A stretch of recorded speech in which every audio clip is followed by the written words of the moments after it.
Bismillahirrahmanirrahim. Assalamualaikum warahmatullahi wabarakatuh. Pada video ini saya akan membahas tentang tata nama keton. Jadi sebelumnya kita sudah membahas tata nama aldehid. Nah sekarang kita bahas tata nama dari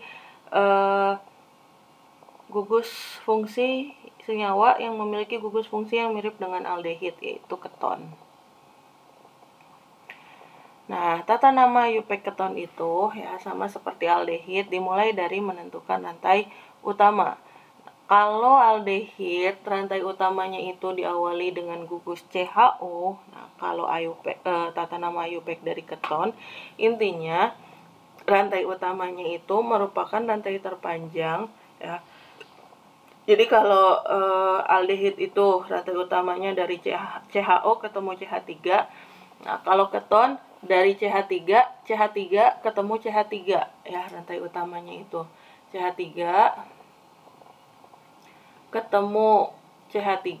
Nah, di mana ujung di tengah-tengahnya itu harus ada gugus CO-nya. Ya, seperti itu. Itu rantai utama dari keton. Ya, jadi mirip sama alkohol lah penulisan rantai utamanya itu. Ya.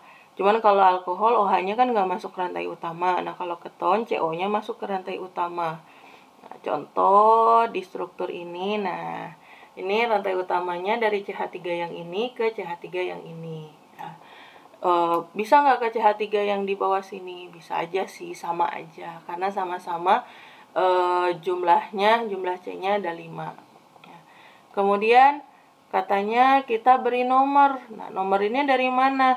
Penomoran itu dimulai dari gugus yang dimulai dari C yang paling dekat dengan gugus CO ya.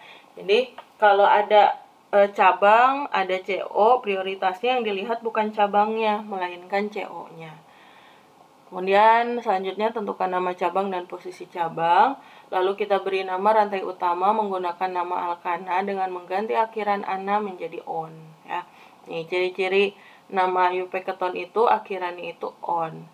Nah, karena pada IUPAC itu kita akan mengetahui si gugusnya itu berada pada posisi tertentu ya, pada nomor tertentu dalam rantai utamanya, maka dalam penamaan IUPAC keton itu kita tuliskan yang pertama ya sama seperti yang lainnya, posisi dan nama cabang, kemudian diikuti posisi gugus dan diakhiri dengan nama rantai utama di mana akhirannya diganti menjadi on ya.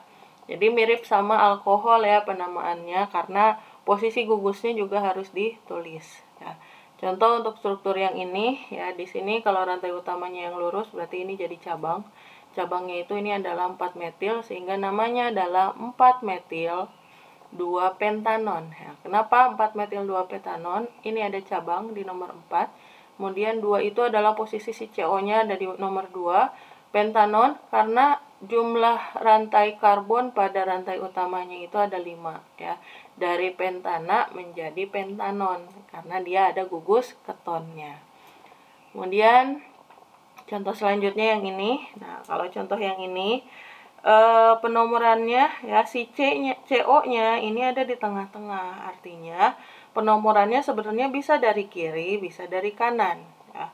Cuman karena di sebelah kanan ada cabang, di sebelah kiri nggak ada cabang, jadi prioritasnya penomorannya itu dari yang paling dekat dengan cabang ya. Karena mau dari kiri dan kanan kan sama aja. Nah, kalau misalnya nanti kalian kayak yang soal nomor 1 nih, kayak yang contoh pertama, cabangnya ada di ujung sini ya, lebih dekat ke CH3 yang kanan, tapi gugusnya ada di ujung sini lebih dekat ke CH3 yang kiri. Nomorinnya dari kiri karena prioritas kita adalah CO. Nah, sedangkan di sini CO-nya ada di tengah-tengah, bisa dari kiri dari kanan, tapi ternyata di sebelah kanan ada cabang sehingga nomorinnya itu dari kanan ya. Nah, namanya apa? Cabangnya 2 metil, posisi gugusnya di nomor 3, maka namanya itu 2 metil 3 pentanon ya. Oke, kemudian sebaliknya, kalau misalnya saya punya nama, lalu mau kita bikin strukturnya, misalnya Saya punya 3 metil 2 butanon. Nah, strukturnya apa? Sama ya, seperti yang lainnya. Kalau mau menuliskan struktur, mulainya dari rantai utama. Rantai utamanya butanon, C-nya ada 4. 3, 4. Nah, kita kasih nomor 1, 2, 3, 4. Nah, kemudian pertama kita tulisin di sini butanonnya itu di nomor 2, berarti di nomor 2 ada gugus CO. Kemudian di nomor 3 ada metil. Kita kasih di nomor 3 ada metil. Oke, kemudian baru deh kita lengkapi H-nya.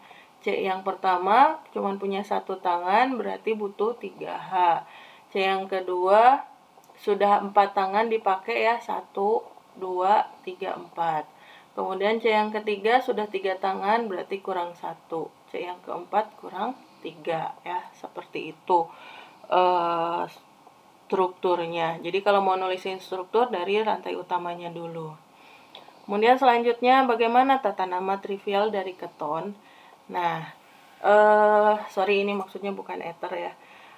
Tata nama keton itu, ya, keton diberi nama trivial berupa nama alkil-alkilnya yang mengapit keton menurut abjad dan diikuti dengan kata keton, diakhiri dengan kata keton di belakangnya. Jadi nama trivialnya itu alkil, alkil, keton. Tapi penulisan alkilnya siapa yang duluan itu secara alfabetis ya. Jadi penamaan trivial keton itu mirip seperti ether. Kita tulisin alkil, alkil baru ketonnya. Oke, di sini ada contohnya pertama, alkilnya itu ada CH3 di kiri dan di kanan. Berarti sama-sama metil. Nah, jangan metil-metil keton namanya. Kita tulisnya dimetil keton. Nah, nama lain dari dimetil keton ini adalah aseton. Kemudian yang ini, di kiri ada metil, di kanan ada etil. Nah, nulisnya bukan metil etil keton, bukan yang kiri dulu baru yang kanan, tapi secara alfabetis. Etil, metil keton. Nah, kalau ini kiri etil, kanan etil, berarti namanya dietil keton ya. Jadi penamaan untuk nama trivial ini biasanya hanya untuk struktur-struktur yang sederhana ya. Nah, dimana kalau keton penamaannya itu alkil, alkil, keton. Oke, baik. Demikian ya penjelasan saya tentang tata nama trivial dan IUPAC dari keton. Semoga bisa dipahami. Terima kasih. Assalamualaikum warahmatullahi wabarakatuh.